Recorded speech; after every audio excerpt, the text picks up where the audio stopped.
Saturday afternoon weather சேஞ்சஸ்னாலையா இல்லை வெளியே வேறு தண்ணி மாற்றி குடிச்சதுக்கா என்னன்னு தெரியல. இங்கே ஒரு வாரமாக வீட்டில் அப்பா தவிர மற்ற எல்லாருக்குமே சரியான ட்ரை காஃப் வந்துருச்சு.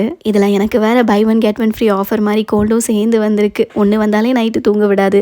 இதில் ரெண்டும் சொல்லவே வேண்டாம். ஸோ ஒரு 2-3 நாளைக்கு வாய்ஸ் ஓவர் கொஞ்சம் வித்தியாசமாக தான் இருக்கும்.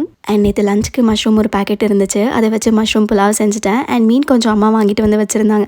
அதை ஃப்ரை பண்ணிக்கலான்னு சொல்லிட்டு ஃபஸ்ட்டு மசாலா தடவி மேரினேட் பண்ணி வச்சுட்டேன். இந்த மஷ்ரூம் புலாவுக்கு எந்த மசாலா பவுடர்ஸும் சேர்க்க போகிறதில்ல. ஜஸ்ட் எண்ணெயில் வெங்காயத்தை நல்லா ப்ரௌன் கலர் ஆகிற வரைக்கும் வதக்கிட்டு அப்புறம் இஞ்சி பூண்டு பேஸ்ட், கொத்தமல்லி, புதினா, பச்சை மிளகா, தயிர் சேர்த்துருக்கேன். தென் இதில் மஞ்சள் தூள், மிளகாய் தூள், ஹோல் ஸ்பைசஸ், தக்காளி சேர்த்தா நல்லா குழஞ்சி மசாலா ஒன்று ரெடி ஆகும்.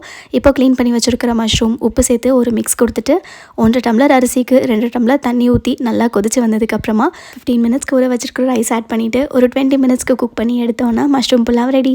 கடைசியாக மேரினேட் பண்ணி வச்சுருக்கிற மீனை தவாவில் போட்டு ஃப்ரை பண்ணி எடுத்துகிட்டு இது கூட வச்சு சாப்பிடும்போது சூப்பராக இருந்துச்சு.